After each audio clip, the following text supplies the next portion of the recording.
எப்படியாவது ஆட்சி அமைத்து விட வேண்டும், எப்படியாவது எம்எல்ஏ ஆகிவிட வேண்டும், மந்திரி ஆகிவிட வேண்டும், ஏதாவது ஒரு விதத்தில் சம்பாதிப்பதற்கான வழியை தேடிக்கொள்ள வேண்டும். இதைத் தவிர இன்று இருக்கக்கூடிய அரசியல்வாதிகளுக்கு எந்த சிந்தனையும் கிடையாது. நேற்று வரை கடுமையாக விமர்சித்தவர்களோடு கைகோர்ப்பதற்கு தயாராகுவார்கள். அதை மக்களாகிய நாம் ஏற்றுக்கொள்ள வேண்டும்.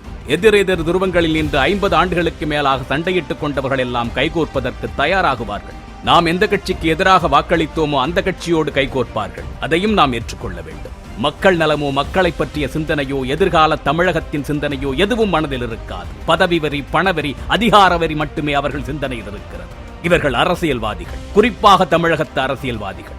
நமது அனைத்து சிந்தனைகளையும், பொது எண்ணங்களையும், மதிப்பீடுகளை எல்லாம் உடைத்தெறிகிறது இன்றைய சூழ்நிலை. இடதுசாரிகள் நியாயமானவர்கள் என்ற சிந்தனை தகர்கிறது. அன்று வாச்சாத்தி கலவரத்திற்கு நீதி கேட்டு கடுமையாக போராடியவர்கள் இன்று வாச்சாத்தி கலவரத்திற்கு யார் காரணமோ அவரோடு கைகோர்க்கின்றார்கள். அப்படி என்றால் எது உங்களது உண்மையான முகம்? இதுவரைக்கும் காட்டியதா அல்லது இப்பொழுது காட்டிக் கொண்டிருப்பதா? தேர்தல் ஆணையம் கடுமையான குற்ற வழக்குகள் கொண்டவர்கள் என்று பட்டியலிடுகின்றது. அதிமுக நிறுத்திய வேட்பாளர்களில் 60 பேர் கடுமையான குற்ற வழக்குகளை கொண்டவர்கள். திமுகவில் 32 பேர், தமிழக வெற்றி கழகத்தில் 43 பேர். இதில் எது எதற்கு மாற்று? யார் யாருக்கு மாற்று? எனக்கு பிடிக்காத கட்சியினர் ஊழல் செய்கின்றார்கள், அவர்களை நீக்கிவிட்டு எனது பிடித்த கட்சிக்காரர்களை அதே இடத்தில் நான் அமரச் செய்வேன் என்பது என்ன மாதிரியான மனோநிலை? இவை எல்லாவற்றையும் நாம் பொறுத்துக் கொள்ள வேண்டும். என் இனத்தை அழிப்பதற்கு அத்தனை விதத்திலும் துணை புரிந்து நம் கண்முன்னே நம் மக்கள் கொத்து கொத்தாக அழிந்து போவதற்கு காரணமாக இருந்த ஒரு கட்சி காங்கிரஸ். காங்கிரசுடன் யார் கூட்டணி வைத்தாலும் அவர்கள் எம் தமிழ் இனத்திற்கு எதிரானவர்கள். என் இன அழிப்பு செய்தவர்களோடு கரம் கோர்க்கும் உங்களை எங்களுக்கானவர்கள் என்று நாங்கள் எப்படி ஏற்றுக்கொள்ளுவது? வெறும் மதிப்பெண் பெறுவதையே மையமாக வைத்து ஒரு தலைமுறைக்கு முறையான அறிவையும் அறத்தையும் சொல்லிக் கொடுக்காததன் விளைவு இன்று நாம் சந்தித்துக் கொண்டிருப்பது.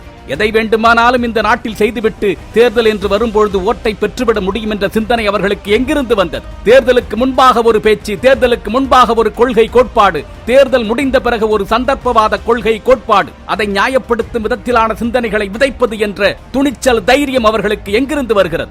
எந்த அடிப்படை அரசியல் அறிவும் இல்லாத இந்த மழுங்கி போன சமூகத்தில் இருந்துதான் இவைகள்லாம் எடுக்கப்படுகின்றது. ஒரு சட்டமன்ற உறுப்பினர் என்றால் என்னவென்று தெரியுமா? நாம் யாருக்காக ஓட்டு போடுகின்றோம், யாரை எம்எல்ஏவாக தேர்ந்தெடுப்பதற்காக ஓட்டளிக்கின்றோம் என்று தெரியாமலேயே 1 கோடிக்கு மேலானவர்கள் வாக்களித்திருக்கின்றார்கள். நீங்கள் யாருக்கு வேண்டுமானாலும் வாக்களியுங்கள், ஆனால் அதற்கு ஒரு அடிப்படை அறிவு வேண்டாமா? இந்த கல்வி முறையை பார்த்து, இந்த பெற்றோர்களை பார்த்து, இந்த சமூகத்தை பார்த்து நான் கேட்கின்றேன், அரசியல் என்றால் என்னவென்று சொல்லிக் கொடுத்திருக்கின்றோமா இந்த தலைமுறைக்கு? அரசியல் எவ்வளவு அத்தியாவசியமானது என்பதை புரிய வைத்திருக்கின்றோமா? அதன் தேவை என்ன என்பதை என்றைக்காவது நாம் அமர்த்தி சொல்லிக் கொடுத்திருக்கின்றோமா? நாம் எதையுமே அவர்களுக்கு அறிவாக கொடுக்கவில்லை. நாம் எது சரி எது தவறு என்று அவர்களுக்கு சொல்லிக் கொடுக்கவில்லை. அதன் விளைவு அவர்கள் மனதில் எவையெல்லாம் புகுந்ததோ, அவர்களுக்கு எதுவெல்லாம் கவர்ச்சியாக இருந்ததோ, அவர்களுக்கு எதுவெல்லாம் உணர்வுகளை தூண்டிவிட்டதோ அவற்றையெல்லாம் அப்படியே ஏற்றுக்கொண்டு விட்டார்கள். அது சரியா தவறா என்று கூட தெரியாமல். இதற்கு யார் காரணம்? ஒரு தலைமுறை தரிகட்டு போவதற்கு அனுமதித்த நாம் தான் காரணம். அவர்கள் அரசியல் அறிவு மட்டும் இல்லாமல் இல்லை, குடும்பம் என்றால் அவர்களுக்கு என்னவென்று தெரியாது, வாழ்க்கை முறை என்றால் அவர்களுக்கு என்னவென்று தெரியாது, திருமணம் என்றால் என்னவென்று தெரியாது, பிள்ளைகளை பெற்றுக் கொள்வது எதற்காக என்று அவர்களுக்கு புரியவில்லை. ஏன் நான் பிள்ளைகளை பெற்றுக் கொள்ள வேண்டும் என்ற கேள்வி எழுந்து விட்டது.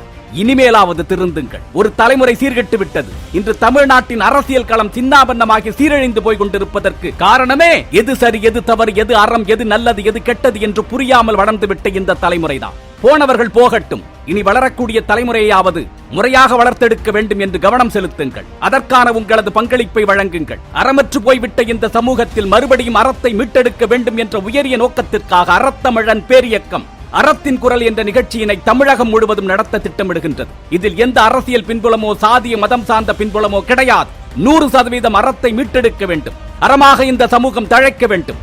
எது முதன்மையானதாகவும் உயிரானதாகவும் போற்றப்பட வேண்டுமோ அவற்றை தொலைத்துவிட்டு எதையோ தேடிக்கொண்டிருக்கக்கூடிய கண்மூடித்தனத்தில் இருந்து நாம் கண்களை திறந்து பார்க்க வேண்டும் என்பதற்காக அறத்தின் குரல் நிகழ்ச்சியினை முன்னெடுக்கின்றோம். உங்கள் பகுதியில் நீங்கள் இந்த நிகழ்ச்சியினை முன்னெடுக்க விரும்பினால் திரையில் தெரிகின்ற எண்ணை தொடர்பு கொள்ளுங்கள்.